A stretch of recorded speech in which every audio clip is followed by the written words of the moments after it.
Feel a good stretch, get a good stretch.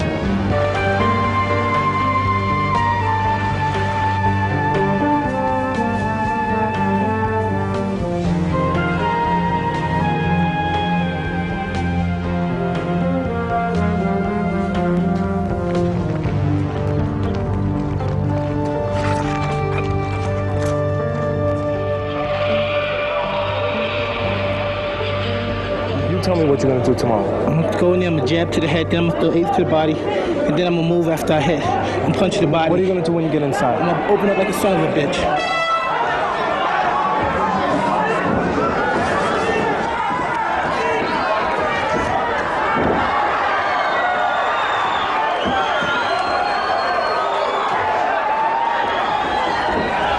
Hey, Cuz, 8-second knockout, the first round. 8-second knockout. Yeah, he said, the right hand. Yeah, he did. How you doing, coach?